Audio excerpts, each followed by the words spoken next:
जय सिया राम। आप देख रहे हैं गहोई समाज न्यूज। दतिया के पावन सनकुआ धाम में चंबल क्षेत्रीय गहोई वैश्य सभा की प्रथम कार्यकारिणी बैठक सफलतापूर्वक संपन्न हुई। बैठक में संगठन को मजबूत बनाने, समाज की एकजुटता बढ़ाने और आगामी सामाजिक गतिविधियों को लेकर विस्तार से चर्चा की गई। बैठक के दौरान चंबल क्षेत्रीय गहोई वैश्य सभा के अध्यक्ष राजीव सेठ ने अपने उद्बोधन में संगठन की भावी योजनाओं, समाज की भागीदारी और युवाओं की भूमिका पर महत्वपूर्ण विचार साझा किए। आइए अब सीधे चलते हैं और सुनते हैं कि चंबल क्षेत्रीय गहोई वैश्य सभा के अध्यक्ष राजीव सेठ ने अपने संबोधन में क्या कहा। सितंबर माह में रतनगढ़ माता धाम पर भूमि पूजन करेंगे। उसमें एक मेरे मन में जो विचार आया, चूंकि अपनी चंबल में 11 विधानसभाएं आती है और 2 लोकसभाएं हैं। 11 विधानसभाएं, 2 लोकसभाओं में पूरा चंबल अपना बटा हुआ है। तो मैं माननीय अध्यक्ष महोदय और पूरी टीम और पूरी सदन से मैं निवेदन करना चाहता हूं कि मेरा जो उद्देश्य है, पूरे 11 विधायकों को, किसी भी टीम के हो, बीजेपी या कांग्रेस, मुझे कोई पता नहीं, 11 विधायकों को एक साथ एक मंच पर बैठाना और दोनों सांसदों को, ग्वालियर और भिंड को एक मंच पर बैठाकर वहां भूमि पूजन करवाकर उस कार्यक्रम के लिए जितना हो सके उनसे सहयोग लेना। तो मैं निवेदन करूंगा, ये मेरा धन्यवाद, बहुत बहुत धन्यवाद। अक्टूबर माह में 1100 कन्याओं का भूमि पूजन।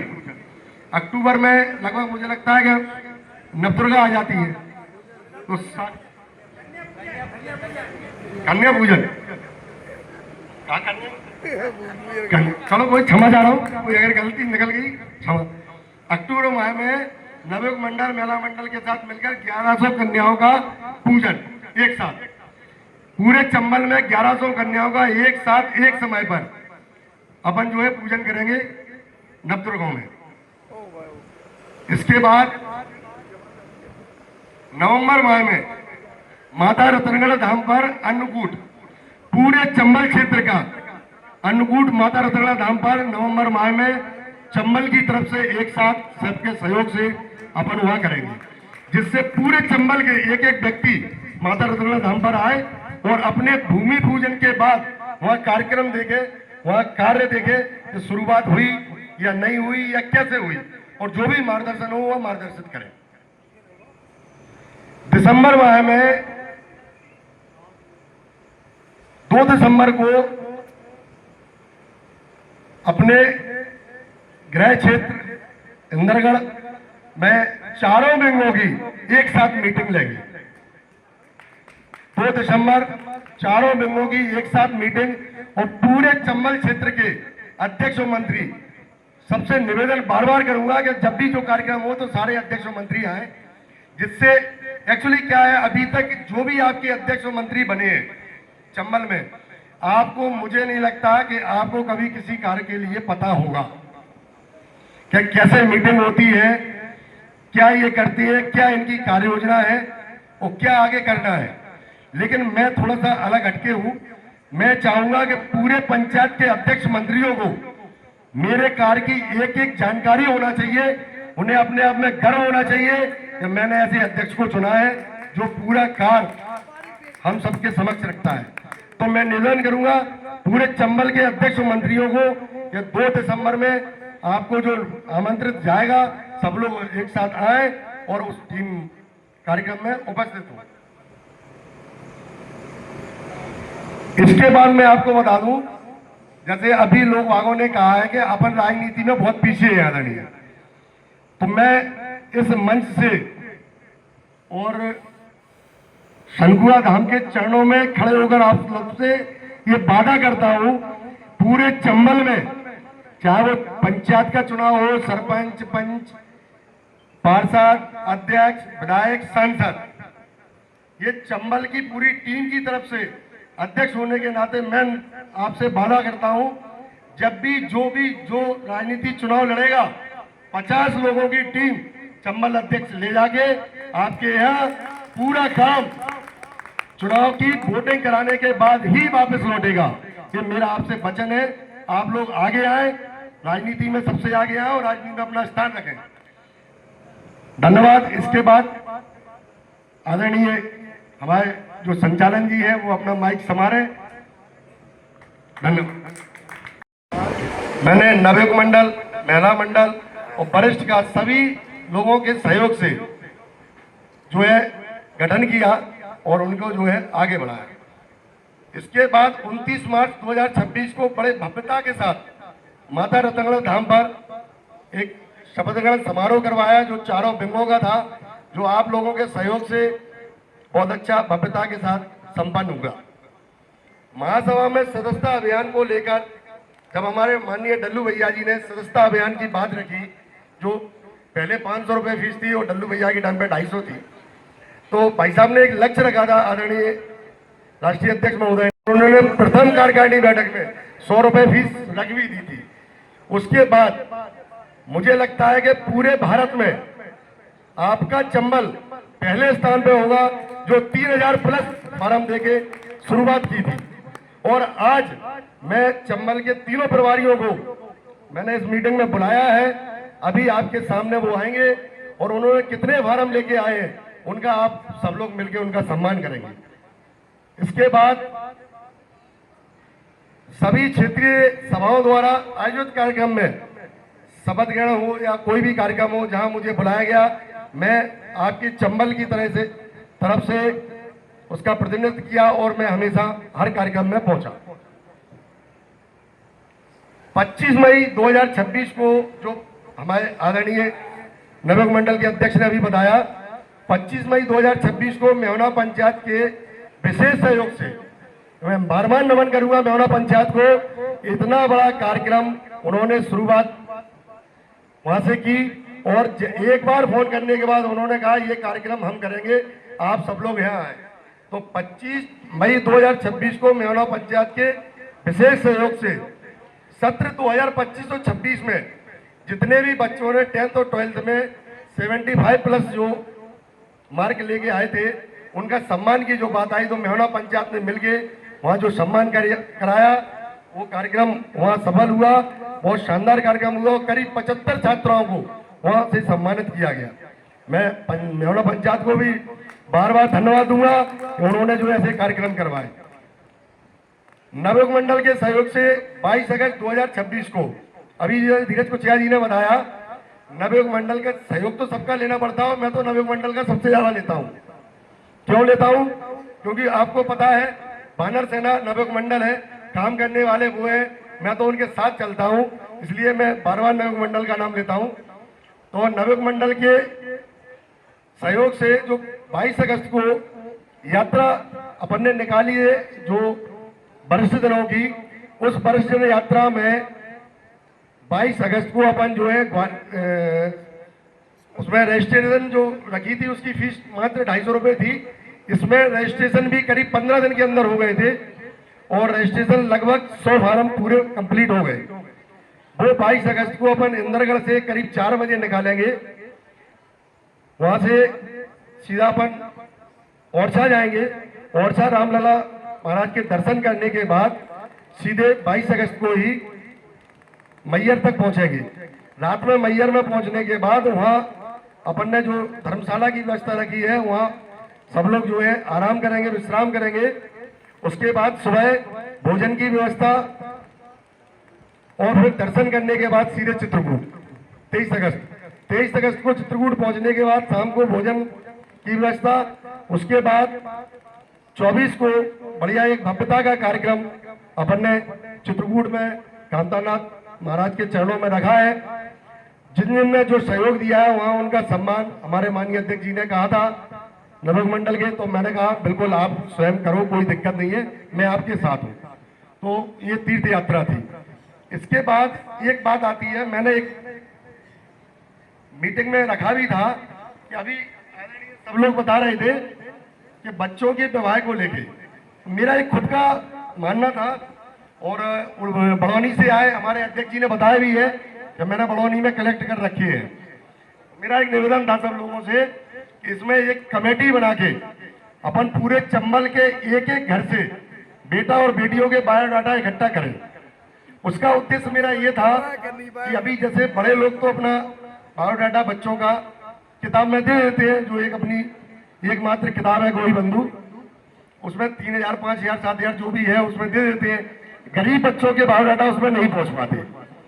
तो उन बायोडाटा को अपन कलेक्ट करने के बाद जहां से जो भी अगर बच्चों की शादी समारोह के लिए आएगा, शादी के लिए जो बायोडाटा के लिए आएगा, उसके लिए अपन ने हर पंचायत में एक एक आदमी को रखा है जिनके पास उनकी कॉपी होंगी और उनको बार बार हर जगह नहीं जाना होगा। आप एक जगह से ले सकते हो। उसके लिए भी अपन ने एक व्यवस्था रखी है कि अभी तक क्या होता था कि जैसे माननीय हमारे रेजा जी बैठे, इनके बेटे को देखने के लिए कोई दतिया या ग्वालियर से आए और आदरणीय हमारे तरसोलिया जी के पास पहुंच गए, तो तरसोलिया जी की और रेजा जी की बात नहीं बन रही, उन्होंने पहले ही मना कर दिया, उनके घर तक नहीं पहुंचने दिया। अरे उनका बेटा यार क्या है, वो कोई अच्छा ही नहीं है, वो ऐसा नहीं है, वो वैसा नहीं है। तो उसमें मैंने निवेदन ये रखा था और सब लोगों से मैंने अपनी कमेटी में भी एक बात रखी थी कि अपन खुद स्वयं जाके उनके सामने बैठा लेंगे, अपन प्रयास करेंगे। अगर कोई बाहर से आता है और कहीं जाने की व्यवस्था उनकी नहीं है तो गाड़ी घोड़ा जो भी व्यवस्था है चंबल करेगी, आपका छोटा बेटा आपका सेवक करेगा, उनको बैठाने के ले जाके उनके पास उनके विवाह की पूरी व्यवस्था बनाने और उनकी संबंध की पूरी व्यवस्था अपनी चंबल की रहेगी, जिससे क्या है कि जो दूरियां हैं वो दूरियां खत्म हो जाए। अभी जैसे परिचय सम्मेलन की बात आती है, मैं देख रहा हूं काफी टाइम से परिचय सम्मेलन में कभी कोई ऐसा नहीं आता। अगर बेटा वाले 10 आ गए तो बेटी वाले शायद एक आध आए, शायद सारे परिचय सम्मेलन फेल हो जाते हैं। तो मैंने कहा इस कार्यक्रम के बाद इसमें छटनी भी हो जाएगी, कौन कौन सरकारी सेवाओं में है, कौन कौन व्यापारी है, कौन अध्ययनरत है और कौन एक्सपर्ट मतलब 30+, ये सारे बायोडाटा कलेक्ट होने के बाद बाकायदा फाइलों में लगने के बाद ये तैयार हो जाएंगे। तो मुझे लगता है इससे बहुत ज़्यादा सुविधाएं और प्रयास करेंगे अपन कि जहाँ जिनके बच्चों की नहीं हो रही तो अपन बेटियों को बेटी वाले को ले जाके उनके यहाँ पहुँचे, मतलब इसका रिजल्ट ज़्यादा अच्छा रहेगा। तो मैं सदन से निवेदन करूंगा, क्या ये प्रस्ताव मेरा पारित किया जाता है? स्वीकार है? धन्यवाद। दूसरा, अब जो अपन को आगामी प्रस्ताव में जो कार्य करने हैं, सबसे पहले माननीय राष्ट्रीय अध्यक्ष महोदय ने एक जो निर्णय लिया है नवंबर माह में डेट, चूंकि आदरणीय फिक्स नहीं हुई अभी डेंगरे जी, डेट अभी फिक्स नहीं हुई, नवंबर माह के जो कार्यक्रम है महाकुंभ का अभी फिक्स नहीं है, नवंबर माह के शायद सेकेंड वीक की है। तो मैं निवेदन करूंगा उसकी एक शानदार टीम बना के अपन को भी चंबल से करीब 10,000-15,000 लोगों को यहाँ से ले जाना है। उसका उद्देश्य मैं आपको बता देता हूं, जो महाकुंभ झांसी में कर रहे हैं, 28 में झांसी में चुनाव है। अभी बात आई थी, मैं सुन रहा था कि राजनीति में अपन बहुत पीछे है। जब आप अपनी ताकत नहीं दिखाओगे तो राजनीतिक लोग भी आपको कैसे पहचानेंगे? तो माननीय राष्ट्रीय अध्यक्ष महोदय का जो आदेश है और जो उनके कार्य करने की जो क्षमता है वो शानदार है। उनने जो विचार रखा है कि महाकुंभ में झांसी में करीब 1 लाख लोगों को, 1 लाख पूरे भारत के गौइयों को इकट्ठा करने का, तो मैं उसमें मैं सहयोगी बनूंगा। फाइनल सी बात है, मेरे पास भी कोई लक्ष्य आएगा, मैं निवेदन करूंगा कि मैं टीम बनाकर करीब 10 से 15,000 लोगों को चंबल से वहां पहुंचना चाहिए। दूसरा, माह जुलाई में 251 वृक्षारोपण क्षेत्रांतरण, जैसे अभी धीरज जी ने कहा था कि 251 का जो हमने संकल्प लिया है, जिसमें से शायद 51 को लेके भी आए, यहाँ से शुरुआत कर रहे हैं। तीसरा, अगस्त माह में गौही गौरव सम्मान। गौही गौरव का मतलब जब अभी जो है ना जनवरी 2026 से और जून 2026 तक जो भी शासकीय सेवाओं में आए हैं बेटा या बेटियां, उनका सम्मान। तो जुलाई माह में अपन ने गौरी गौरव का एक सम्मान के रूप में कार्यक्रम रखा। परम आदरणीय श्री मुन्ना लाल जी डेंगरे जो आज के मुख्य अतिथि हैं कार्यक्रम के, और परम आदरणीय श्री रामगोपाल छरोलिया डल्लू भैया के द्वारा यहाँ जो हमें आशीर्वाद के रूप में उन्हें भेजा है, उनको भी मैं नमन करूंगा, वंदन करूंगा और आदरणीय डेंगरे जी के चरणों में नमन। सभागार में उपस्थित मेरे पितातुल्य बुजुर्ग, इन सबके चरणों में मेरा नमन। चंबल के सभी पंचायतों से आए अध्यक्ष एवं मंत्री, उनके चरणों में मेरा नमन। सेवड़ा पंचायत के महिला मंडल के चरणों में नमन। नवयुग मंडल सेवड़ा के सभी पदाधिकारियों को मेरा प्रणाम। मेरे साथ कंधे से कंधा मिलाकर चलने वाली मेरी महिला मंडल की अध्यक्ष श्री दीपी चौधा जो मंचासीन है, उनको मेरा नमन। कार्यकारी अध्यक्ष श्री साधना खांगड़ जी, उनको नमन। नवयुग मंडल के अध्यक्ष श्री धीरज कुचिया, आज के कार्यक्रम के संयोजक आदरणीय संजीव सिजरिया जी जो मेरे दामाद भी हैं, उनको मेरा नमन। और 84 के ऊर्जावान मंत्री परम आदरणीय, उनके चरणों में मेरा नमन। मैं तो कहूंगा कि 84 के मंत्री जी जो हैं, उनकी 84 के अध्यक्ष से नहीं बन रही, और मेरा जो चंबल का अध्यक्ष है उनका मंत्री, मतलब चंबल के अध्यक्ष से चंबल के मंत्री की नहीं बन रही। तो मैं तो कहता हूं सदन एक बार फैसला करे और इसको ट्रांसफर करा दे कि हमारा मंत्री हमें दे दे और उनको दे दे। हमारे परम आदरणीय श्री बहनेऊ जो हमारे जीजाजी भी हैं, पुनीत तरसोलिया जी, उनको नमन। आदरणीय रेजा जी के चरणों में नमन। चाचा श्री विनोद तरसोलिया जी के चरणों में नमन। एवं आज के संचालन कर रहे परम आदरणीय जो बहुत अच्छे संचालक है, और मैं सुबह से देख रहा हूं उनकी जितनी तारीफ की जाए वो कम है। ऐसे परम आदरणीय बड़े भाई के चरणों में नमन, और आप भाई साहब के चरणों में नमन। मैं आज आपको बता दूं, मेरी जो शुरुआत हुई इस समाज की राजनीति में आने के लिए, तो मैं उसको जहां से मैंने शुरुआत की सेवड़ा से, आज मैं परम आदरणीय श्री रमेश कनकने जी को बार बार नमन करता हूं, वंदन करता हूं कि जिन्होंने मुझे इस मुकाम तक पहुंचाने के लिए मार्गदर्शित किया, और सारी पंचायतों के अध्यक्ष और मंत्रियों ने जो मुझे स्नेह और प्रेम दिया, जहां मुझे यहाँ तक पहुंचाया, उनके चरणों में मैं बार बार नमन करूंगा, और उनका आशीर्वाद हमेशा ऐसे ही मिलता रहे। अभी तक जो कार्यक्रम हुए, मैं उनके बारे में थोड़ा सा आपको अवगत करा दूं। जैसे 1 मार्च को मैंने शपथ ली दिनारा में, राष्ट्रीय कार्यकारिणी की जो प्रथम बैठक थी, उसमें मैंने ये खबर हमें रामाशंकर नगरिया के माध्यम से प्राप्त हुई है, जिसके लिए हम उनका धन्यवाद करते हैं। समाज से जुड़ी ऐसी ही खबरों के लिए देखते रहिए गहोई समाज न्यूज।